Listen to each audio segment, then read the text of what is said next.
habiendo mucho debate en Wall Street sobre lo que tenemos por delante en la economía y en la bolsa. Y aquí está el dilema de si el gobierno está cimentando una gran burbuja. No creo que en este caso sea una burbuja que esté siendo alimentada por el gobierno. Si muchas de las promesas que hace la IA no se llegan a materializar, muchas de las inversiones que estamos viviendo ahora mismo serán inversiones no rentables. Al final, si la inteligencia artificial resulta extraordinariamente rentable para sus promotores, dependerá de que sea capaz de sustituir a gran escala el trabajo humano. Uno de los argumentos que están utilizando en Wall Street era el cuello de botella que la IA puede producir en el mercado de la energía. Los precios de la electricidad ya están subiendo en Estados Unidos y más que van a subir si se instalan todos los centros de datos que se van a instalar, y eso llevará pues o a que en algún momento se frenen esas inversiones o a subidas de precios de la electricidad brutales. Si todas estas empresas llega un momento en el que dicen no, es que nos estamos dando cuenta de que todo esto no nos acerca de verdad a la inteligencia artificial general, si en algún momento dejan de invertir lo que está previsto que inviertan, pues obviamente los ingresos extraordinarios de Nvidia van a caer.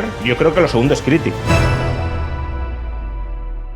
¿Qué tal? Muy buenas a todos, ¿cómo estáis? Espero que muy bien, y siempre aquí para hablar de cómo está la economía, cómo está la bolsa, qué perspectivas tenemos por delante, sobre todo pensando ya también en 2026 y el foco que tenemos durante el próximo ejercicio. Pues está con nosotros Juan Ramón Rayo, que siempre es un placer recibirle por aquí, por el canal. ¿Qué tal? ¿Cómo estamos? Muchas gracias, Héctor, por la invitación, como siempre. Y siempre os digo también a los que veáis este tipo de charlas, si la queréis apoyar, tenéis una manera muy fácil de hacerlo, y además es un favor que os pido siempre, y es que dejéis vuestro me gusta, vuestro like, tardáis nada en hacerlo, por supuesto, comentad qué os va pareciendo lo que vamos comentando por aquí en la charla, y suscribíos al canal y activad la campanita que tenéis allá arriba, el recordatorio, que así hacemos la familia más grande, y yo pues encantado de la vida. Oye, quería preguntarte, ¿no? Porque están habiendo ahora mucho debate en Wall Street sobre lo que tenemos por delante en la economía y en la bolsa, y el auge que está habiendo con respecto a la inteligencia artificial, mucho gasto del gobierno, y aquí está el dilema de si el gobierno está cimentando una gran burbuja o si en realidad está experimentando sobre el crecimiento futuro y la disrupción que será la inteligencia artificial. No sé cómo ves esta dualidad y lo que estamos viviendo ahora mismo. O sea, yo no creo que si hay burbuja, que en sí mismo es discutible, lo podemos discutir más tarde, no creo que en este caso sea una burbuja que esté siendo alimentada por el gobierno. De hecho, los intentos que hasta el momento se han dado de buscar una mayor implicación gubernamental en este sector, Sam Altman, por ejemplo, hace 2 semanas, si no recuerdo mal, sugirió la posibilidad de una integración entre pues los intereses gubernamentales y los de la IA, una especie de soporte, ¿no?, de red para que las inversiones que se hagan en IA pues tengan una especie de salvataje, de promesa de rescate detrás, y ahí pues le llovieron muchísimas críticas y desde el propio gobierno se descartó, al menos de momento, que se vaya a rescatar a ninguna empresa que esté invirtiendo en IA, que ahí tienen que internalizar el riesgo de sus inversiones. Yo no creo que por ese lado se pueda hablar de burbuja promovida por el gobierno. La política monetaria, que podría ser el otro factor que alimentará la burbuja, creo que en este caso tampoco tiene mucho sentido, al menos por lo que estamos viviendo ahora, ¿no?, de política monetaria. Si habláramos de 2021, 2022 sería otro tema, pero en la actualidad la política monetaria de la Reserva Federal es relativamente restrictiva, con tipos de interés relativamente altos, y bueno, uno siempre podría pensar que para frenar o pinchar la posible burbuja, deberían estar mucho más altos, pero en el caso de la IA tampoco tengo claro cuán altos deberían estar para que las empresas dejaran de invertir en este sector, ¿no? Porque las rentabilidades potenciales de la IA, si cumple con las promesas que sus promotores efectúan, pues es una rentabilidad tan sumamente, incalculable y brutal, ¿no?, si llegáramos a la inteligencia artificial general o digamos ya a la superinteligencia artificial, que eso no lo vas a limitar colocando los tipos al 6, 7 o incluso al 10%, ¿no? Yo ahí no veo una burbuja alimentada por la política fiscal y la política monetaria. Otra cosa es que, pese a la política fiscal y la política monetaria, pueda haber facilidades excesivas de apalancamiento dentro del sistema financiero y que por ese lado se pueda canalizar quizá más capital del que en otro caso se canalizaría hacia estos sectores.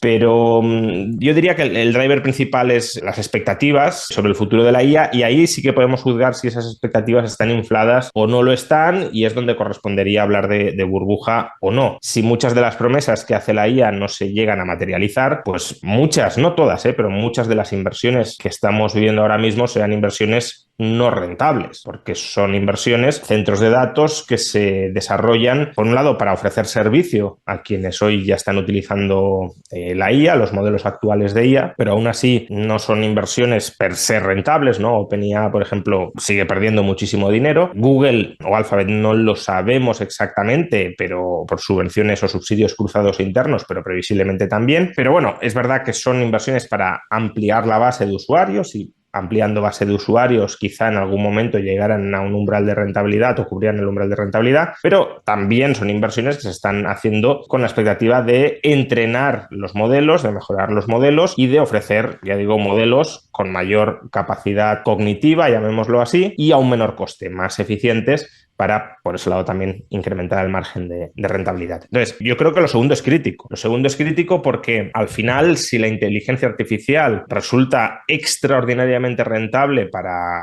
sus promotores, dependerá de que sea capaz de sustituir a gran escala el trabajo humano en sus distintas facetas, tanto el trabajo de corte más intelectual, cuanto, si añadimos robótica, el trabajo más de corte manual. Lo digo porque, claro, ahí sí que hay una tarta potencial que además podría crecer mucho más, pero solo con lo que ya hay, que es gigantesca, ¿no? Si nos planteamos cuál es la masa salarial agregada en el mundo, que no tengo el dato, pero probablemente esté rondando, no sé, los 40 billones de dólares, esos son los potenciales ingresos agregados de la IA si consigue desarrollar modelos que reemplacen al ser humano como trabajador, ¿no? Porque, bueno, contratarías un modelo de IA para reemplazar a un trabajador que tiene un coste, pongamos, ya digo, un número orientativo, 40 billones de dólares anuales, pues todo eso es la parte del pastel que te puedes terminar comiendo si la economía no crece más, que si crece más todavía sería mayor, ¿no? Pero claro, si no llegamos ahí, pues los ingresos potenciales de la IA no serán ni mucho menos tan altos y además si los modelos no se vuelven más eficientes, esos ingresos no tendrán un margen de rentabilidad positivo y no generarán beneficios para sus promotores. ¿Todo esto por qué lo digo? Pues por lo que he señalado al principio. Las inversiones se están haciendo con una perspectiva de que tenga una enorme rentabilidad futura.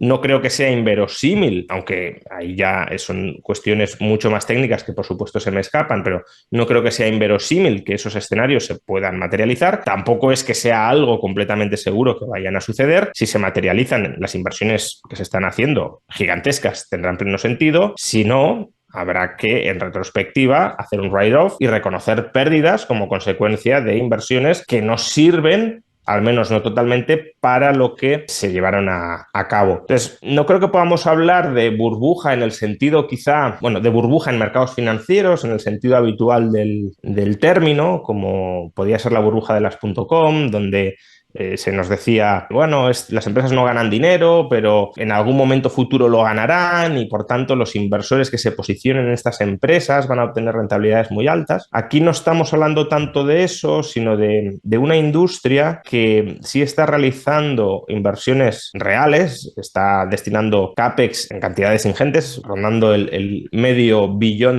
anuales y con proyección de seguir creciendo, prácticamente el único sector de la economía estadounidense que está invirtiendo de verdad en serio, y que claro, esa inversión masiva, esa inversión real masiva está generando beneficios a muchas de las empresas del sector. El caso más claro probablemente sea el de Nvidia. Conocimos resultados hace unos días muy positivos, pero a la vez, yo creo que esto muestra, ¿no?, la potencial fragilidad del caso, cada vez más concentrados en torno a la inversión real en centros de datos. ¿Y por qué se lleva a cabo esa inversión real en centros de datos? Por lo que he dicho, si en el futuro las empresas, pues OpenIA, Alphabet, Anthropic, Oracle, hasta cierto punto, ¿no?, como inversor en la infraestructura que luego alquila a estas otras compañías para ejecutar sus modelos y entrenarlos, si todas estas empresas llega un momento en el que dicen no, es que nos estamos dando cuenta de que todo esto no nos acerca de verdad a la inteligencia artificial general, que la ganancia marginal que tiene invertir $100.000 millones más, $200.000 millones más, no compensa en absoluto la inversión, si en algún momento dejan de invertir lo que está previsto que inviertan, pues obviamente los ingresos extraordinarios de Nvidia van a caer.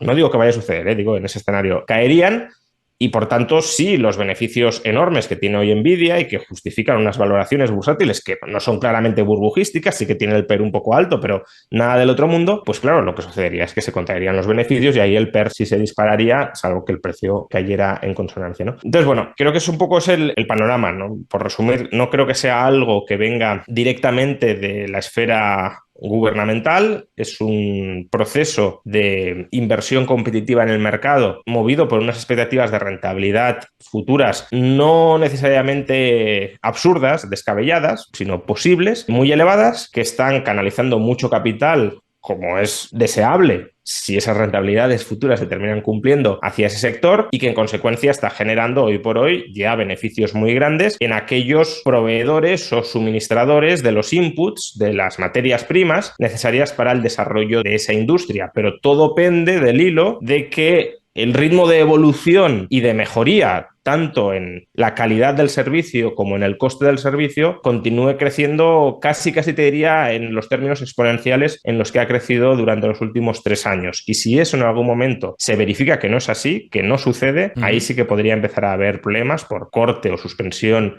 de parte de las inversiones programadas y, por tanto, reajuste de todos los ganadores y perdedores en la industria. Y uno de los argumentos que están utilizando en Wall Street algunos bancos de inversión como Morgan Stanley era el cuello de botella que la IA puede producir en el mercado de la energía. No sé si ahí es un desafío importante y por eso algunos que dicen que esto se puede generar, ya no burbujas, sino problemas a futuro, tiene que ver con esto, ¿no? Porque ya sabemos lo que se tarda en construir reactores nucleares, en fin, otras fuentes de energía. Sí, totalmente. Ese es uno de los grandes cuellos de botella que existe, ¿no? Al final, la IA, si lo queremos decir así y simplificando mucho, el desarrollo de la IA depende de 3 inputs. El capital humano presente en esa sociedad, los que diseñan los modelos de IA y los van mejorando, la capacidad de computación, que sería la disponibilidad de chips, y la disponibilidad de mucha energía muy barata.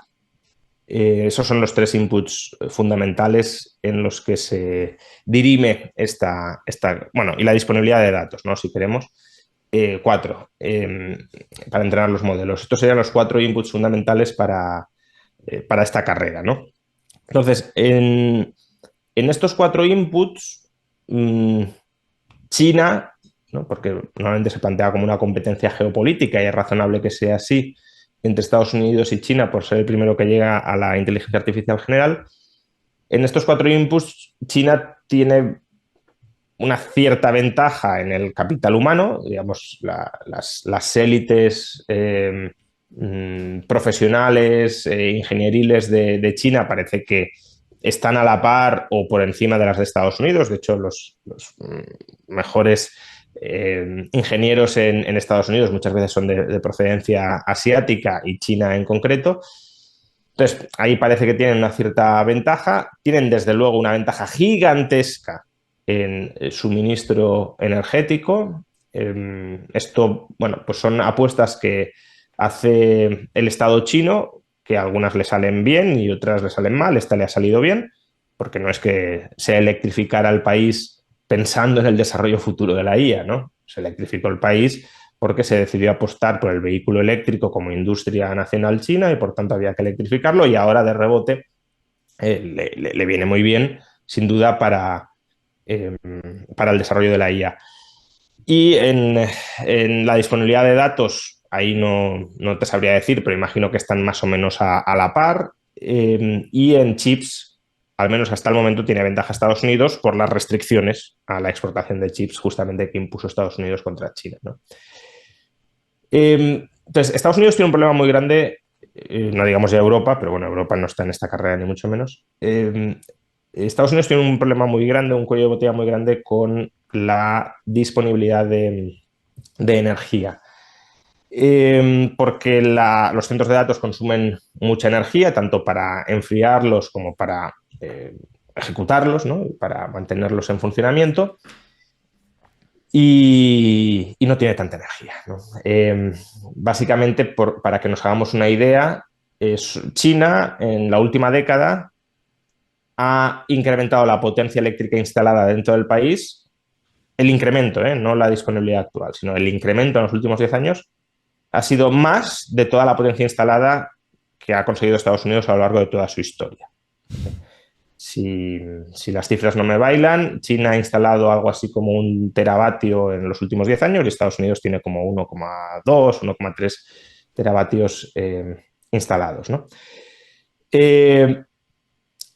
Entonces, claro, Los precios de la electricidad ya están subiendo en Estados Unidos y más que van a subir si se instalan todos los centros de datos que se van a instalar. También este es uno de los motivos por los cuales las empresas de inteligencia artificial no están instalando todos los centros de datos en Estados Unidos, sino que muchos de ellos los están instalando en otros países donde la electricidad esté disponible y sea barata.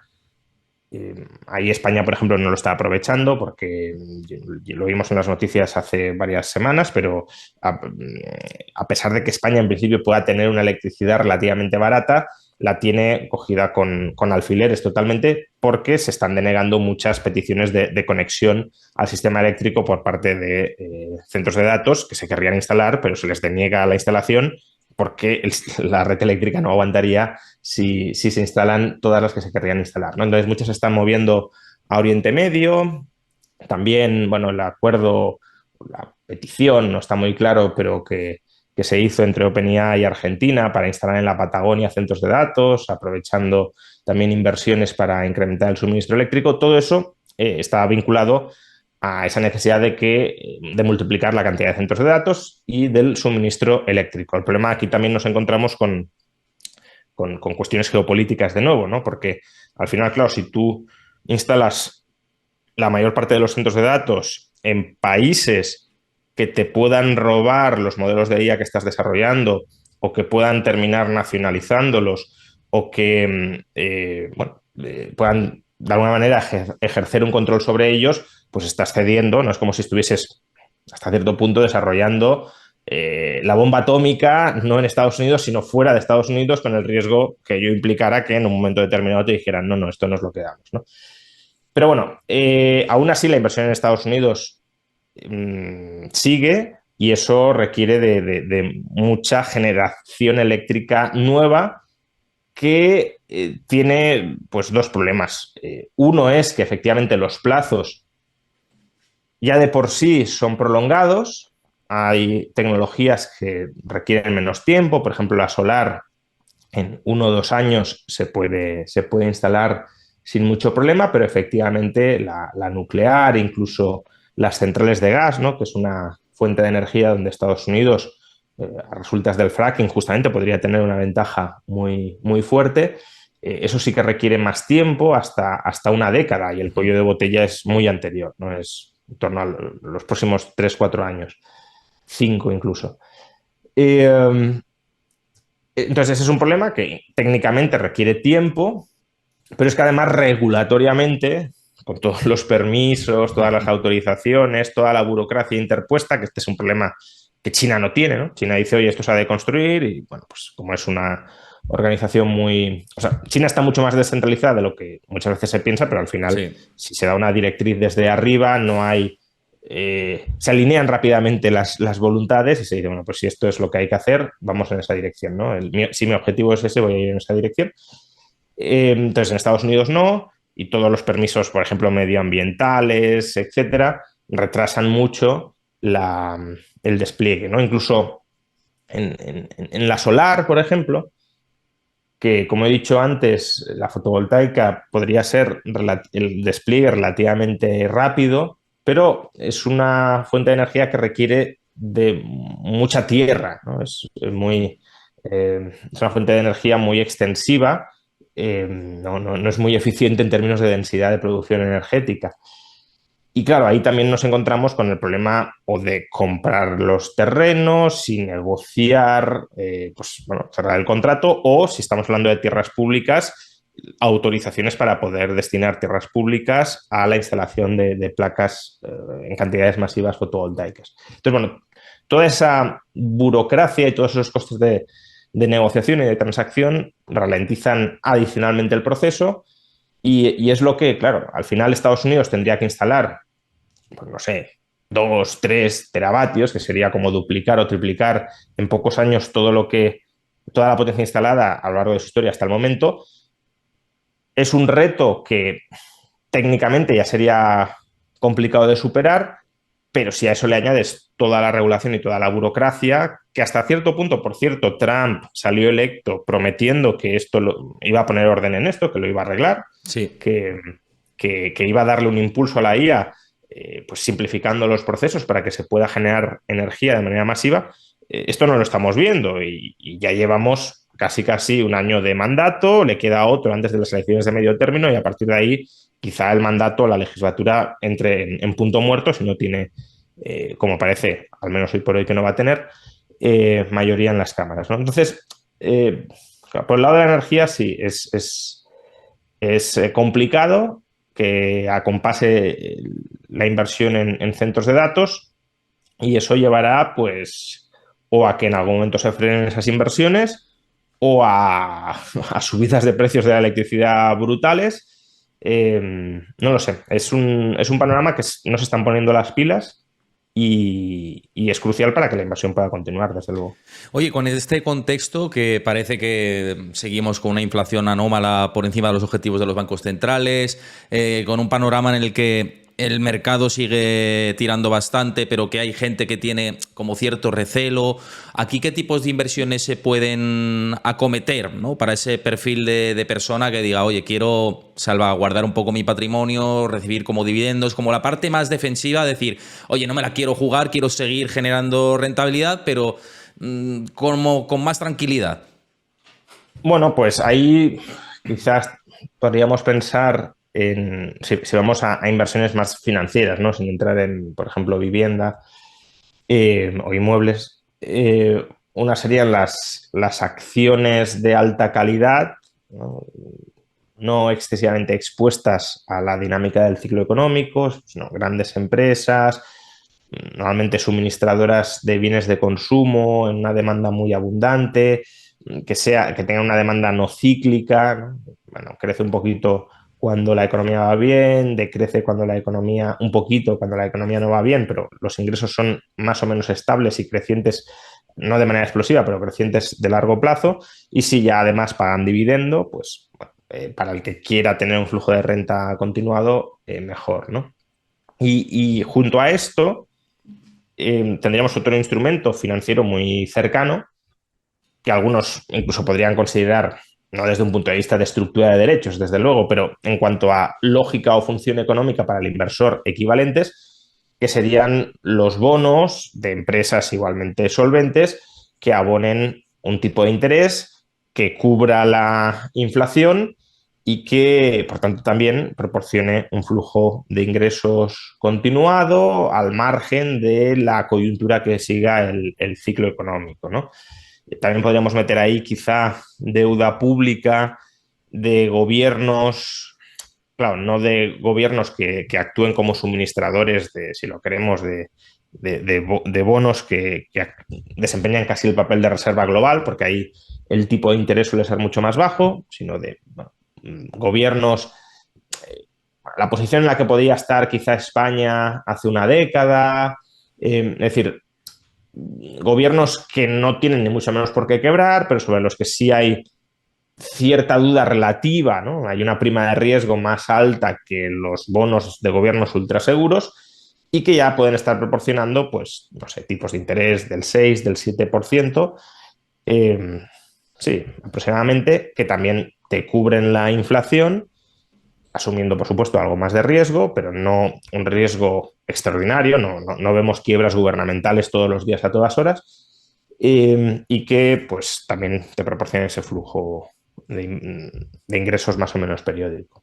Mira, una de estas alternativas, muchas veces hablamos, ¿no?, de soluciones y que nadie se tome lo que comentamos como recomendaciones de inversión. Aquí no hacemos recomendaciones de inversión, sino trasladamos ideas propias y luego que cada uno haga lo que considere, ¿no? Pero a través de Freedom 24 podéis aproximaros a estos tipos de productos que comentaba Juan Ramón Rayo, como por ejemplo tenemos el iShares High Yield Corporation Bonds, tenemos el iShares JP Morgan Emerging Market Bonds y también luego tenemos, que yo hablo aquí mucho del oro como protector de cara al largo plazo y en el superciclo en el que nos encontramos, pues el UBS ETF CH Gold, que pueden ser alternativas que se pueden tener en cartera a través de Freedom 24, que sabéis que es un broker domiciliado aquí en Europa, en Chipre, pero respaldado por la Freedom Holding Corporation, que cotiza en Estados Unidos, regulado por la SEC, en fin, todos los estándares de regulación.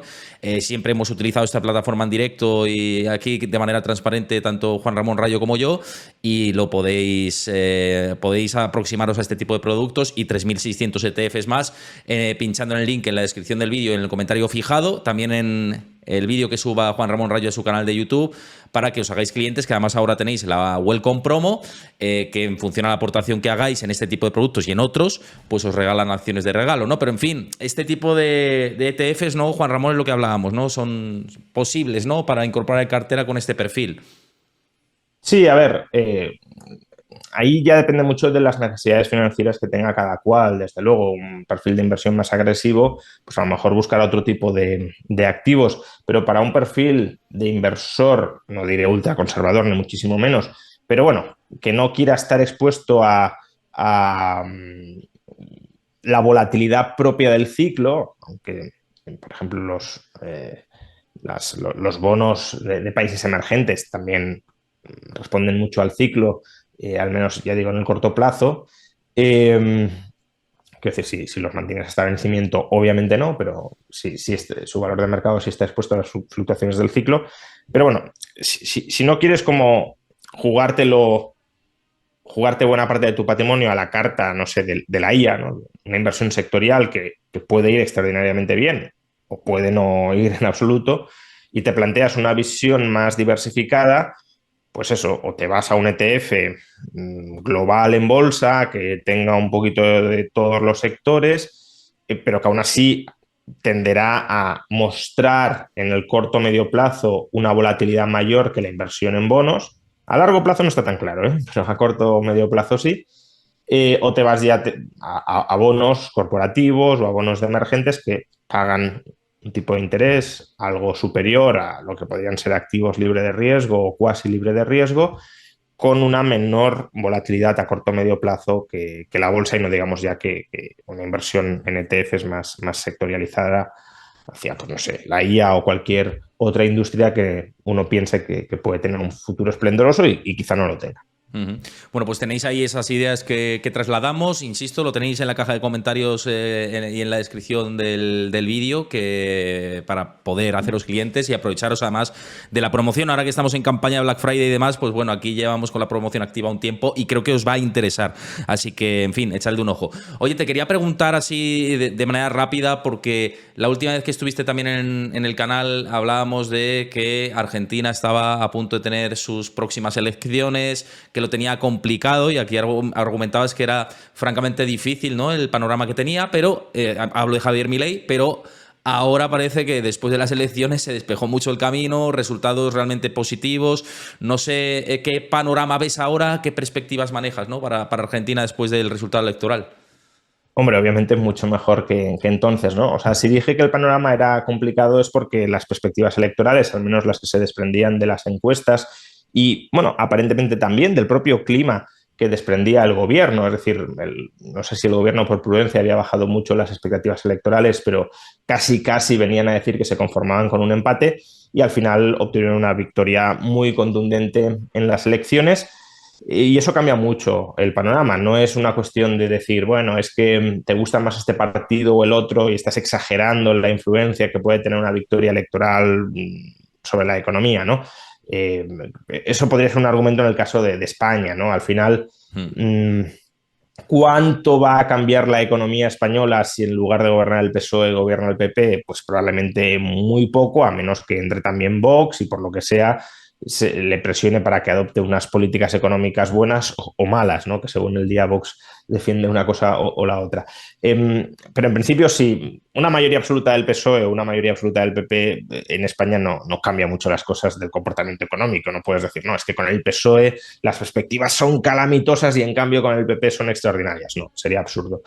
En el caso de Argentina, sin embargo, sí es así. Sí es así porque la oposición argentina, en estos momentos la oposición argentina, el peronismo argentino actual, no es una oposición civilizada, digámoslo de alguna manera, o no económicamente civilizada. Es una oposición que sigue defendiendo y ejecutando políticas económicas ruinosas que consisten en recurrir al inflacionismo para financiar déficits públicos gigantescos, impagar la deuda, ya sea mediante inflación o directamente repudiando el repago a los acreedores internacionales, y establecer controles de capitales, el cepo, para que la gente cuando gobierna no pueda huir del país, ¿no?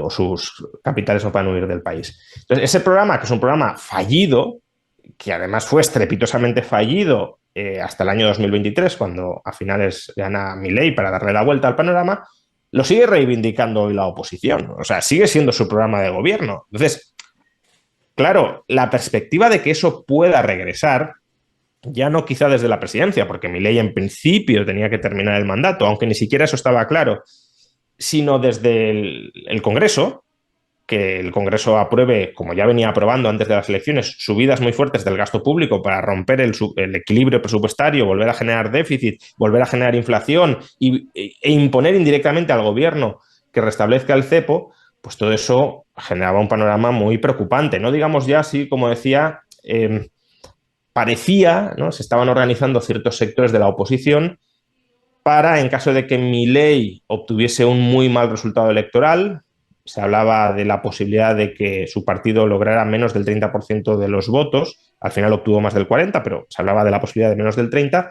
y si eso era así, se entendía que, digamos, el grueso de la población le había quitado su apoyo a Milei, y por tanto se hablaba de la posibilidad de plantear lo que en España llamaríamos una moción de censura para sacar a Milei y colocar a otro presidente interino hasta las siguientes elecciones, interino del peronismo, claro, no de la Libertad Avanza.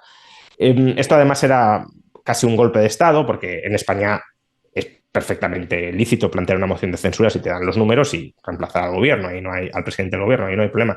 Pero no olvidemos que Argentina es un régimen presidencialista, a imagen y semejanza de los Estados Unidos y de muchas otras repúblicas hispanoamericanas, y el régimen presidencialista no es el Congreso el que elige al presidente, el presidente se elige directamente por voto popular.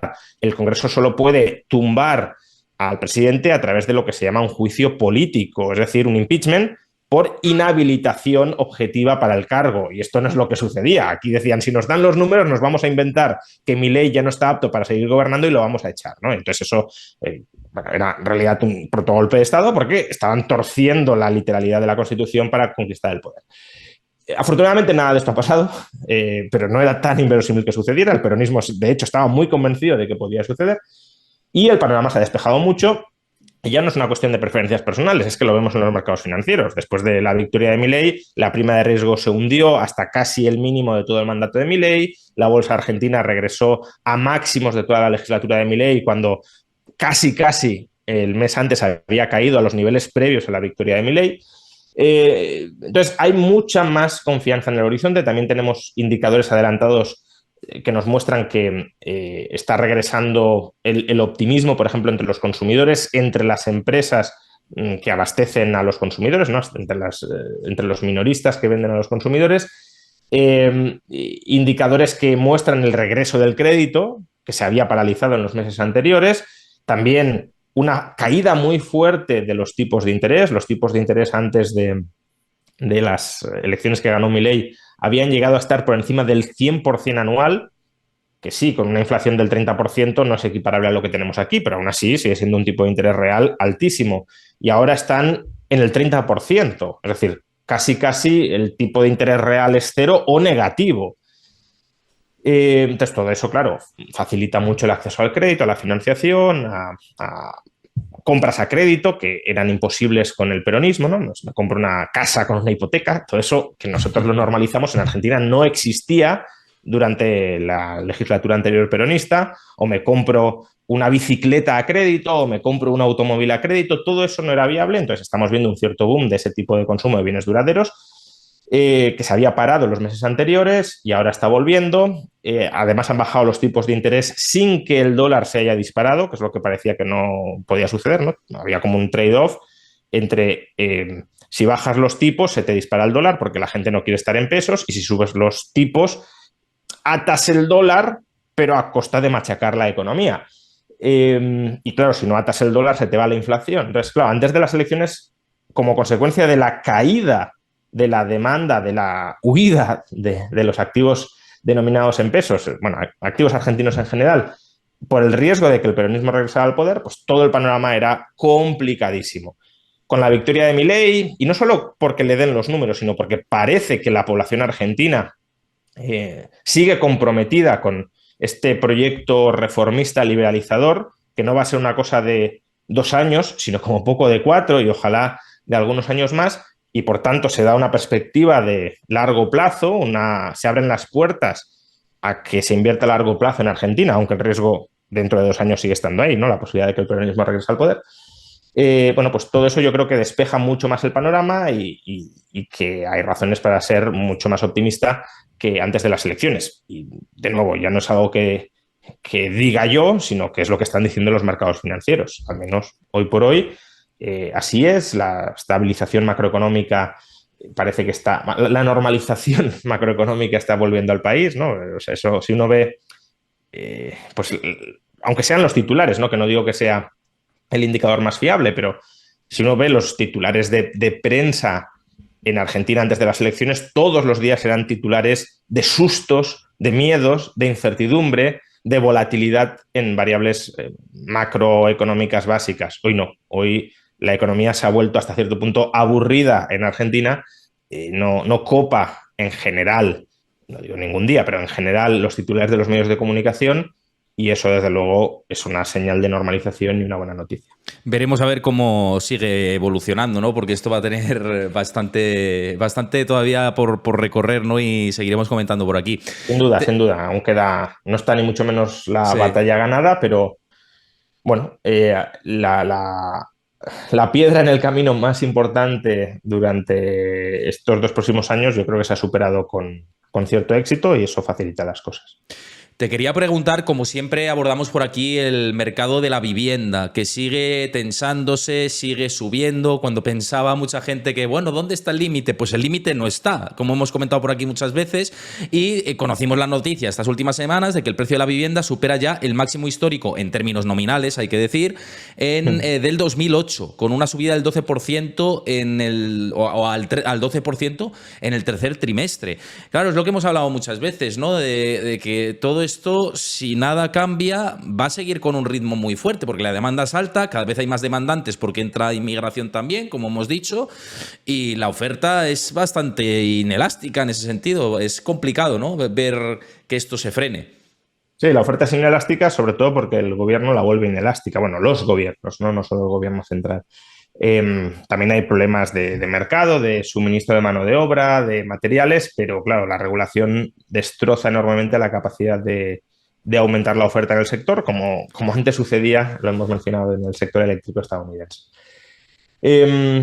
Sí, esto al final hay muchos que intentan negar la lógica básica de la ley de la oferta y la demanda, pero en el caso de la vivienda cada vez es más obvio. Hace unos días el INE nos comunicó, nos informó que durante el último año la población española ha alcanzado su máximo histórico tras aumentar en 12 meses en 500.000 personas, a pesar de que la población autóctona se ha reducido en 100.000, es decir, que aumentó en 500.000 porque la población inmigrante durante el último año ha crecido en 600.000 personas. Claro, si en España te están entrando cada año 600.000 personas, que además no se distribuyen uniformemente por todo el territorio, sino que se concentran en ciertos núcleos urbanos y no construyes vivienda, pues mucha más demanda y misma oferta, precios al alza. Y es verdad que uno se puede plantear, y también lo hemos comentado otras veces, en algún momento los precios dejarán de subir, porque si la gente no lo puede pagar, no van a poder seguir subiendo. Y ahí es donde muchos meten la demanda extranjera, que no digo que no exista o que no haya podido influir en el margen, pero que es absurdo pensar que es el motor esencial de los precios que estamos observando hoy, ¿no? Muchos dicen, si el español y el inmigrante no puede pagar estos precios, ¿por qué siguen subiendo? Pues porque lo paga un rico extranjero que sí lo puede pagar, ¿no? No es así. No es verdad que el español o el inmigrante no pueda pagar esos precios. Lo que sucede es que los pagan entre más, ¿no? Básicamente las tasas de hacinamiento están aumentando en España, ya sea una familia amplia o varias familias que viven en un mismo piso, ya sea el alquiler por habitaciones, que es otra forma de bueno, incrementar la cabida que hay en un inmueble para que entre más gente puedan pagar ese inmueble. Y luego ya estamos viendo también, todavía de manera muy incipiente, pero otros indicios de aumento de chabolismo, ¿no? El otro día había un reportaje, creo que era en El País, de el auge de vivir en una caravana en Madrid para hacer frente a los precios de la vivienda, ¿no?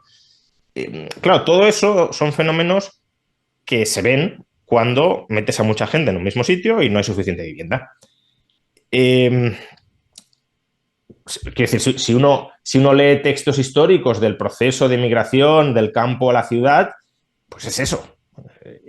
Cuando la industrialización tiene oleadas masivas de personas que van a trabajar a las ciudades no están habilitadas para acoger a tanta gente del propio país, pero que vivía en el campo y se traslada a la ciudad.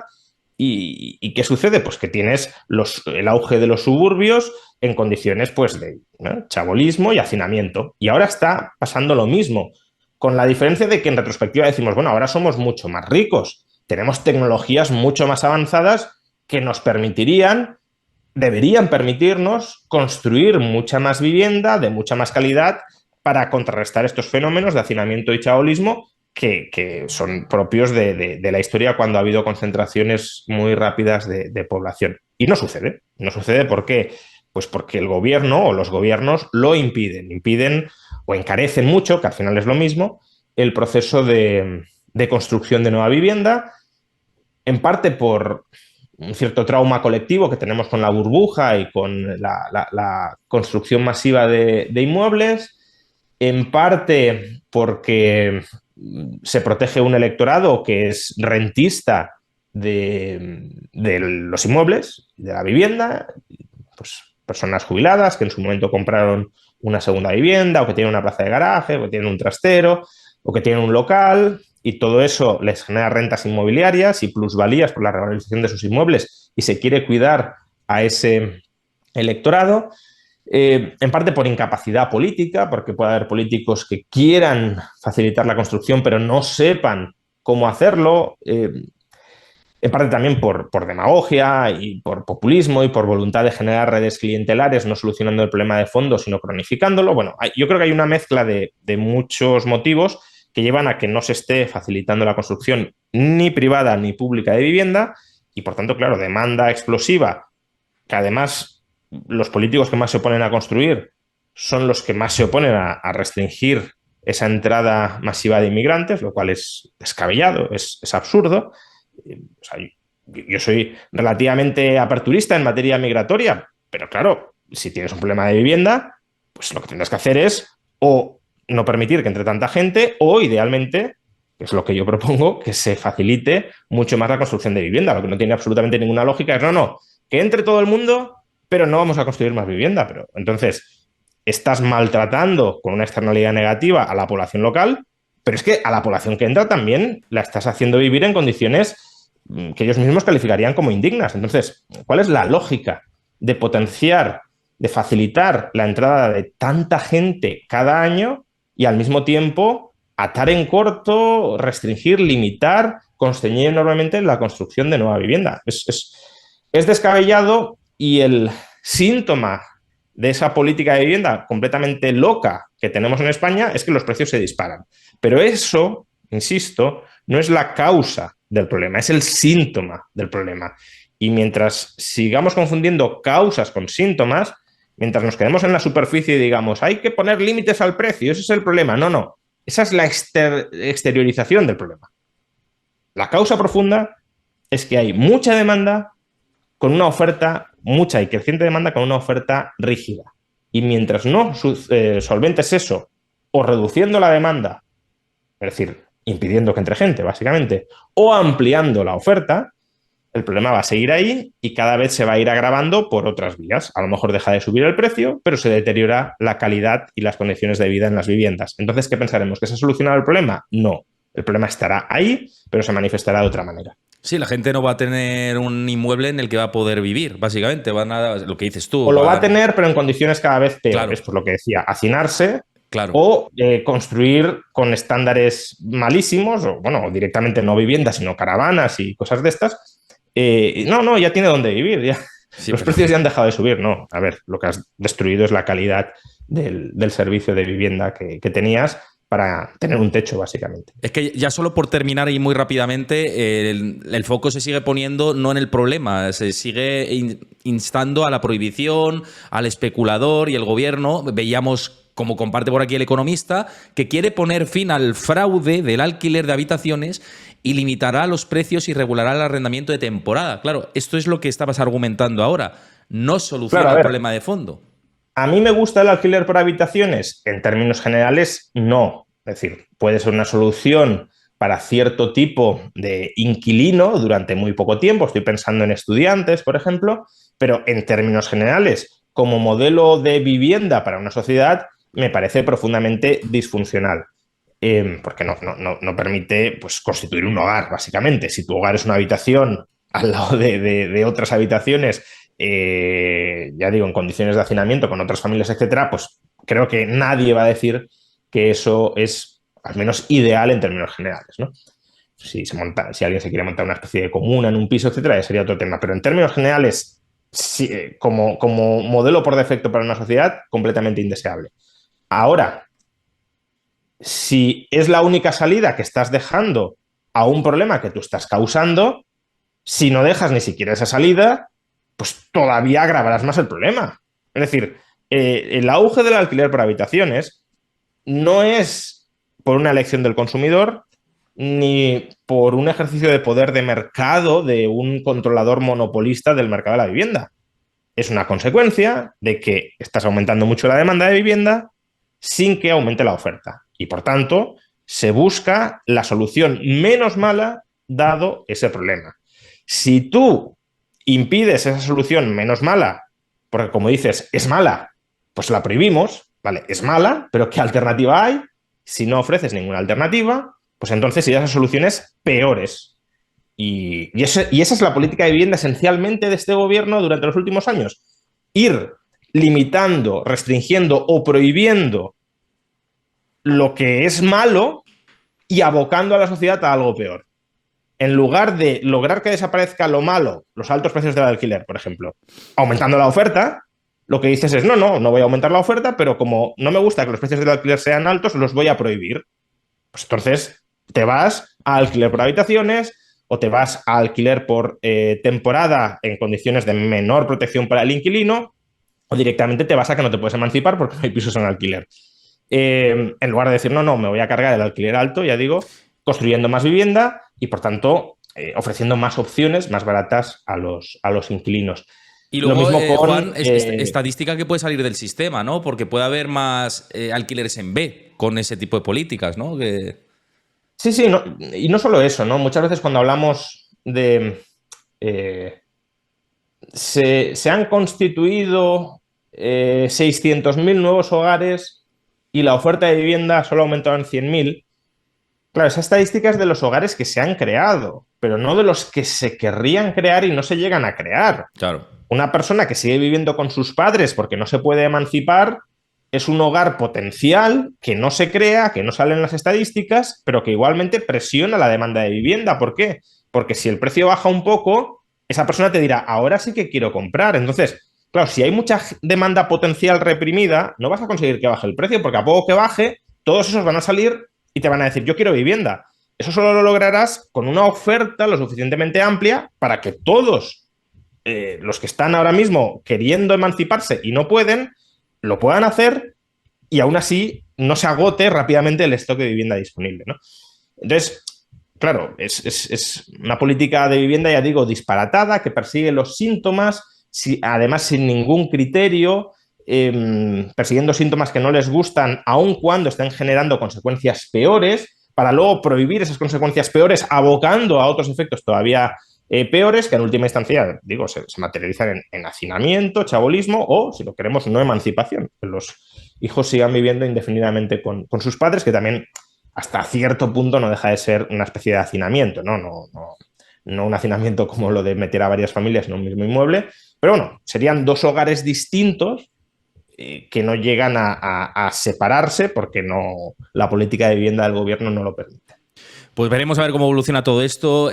Hasta aquí yo creo que hemos abordado todo en gran espacio de tiempo, así que muchísimas gracias, Juan, por pasarte por aquí, por hablar de todo lo que hemos comentado y este último repaso de la vivienda. Insisto, si queréis echar un ojo a los productos que hemos hablado de Freedom 24, los tenéis en la descripción del vídeo, en el comentario fijado, con esta promoción activa, que invertir es fundamental en el contexto actual. Así que muchísimas gracias. También recordar dejar me gusta si os ha gustado la charla, suscribiros al canal y activad la campanita. También suscribiros al canal de Juan Ramón Rayo, que comparte contenido fantástico, y dejad vuestro comentario de qué pensáis, cómo veis vosotros también la vivienda y cómo veis todo lo que hemos comentado. En fin, Juan, muchísimas gracias por pasarte por el canal. Nada, a ti, muchas gracias. Muchas gracias y nos vemos en el siguiente vídeo. Chao.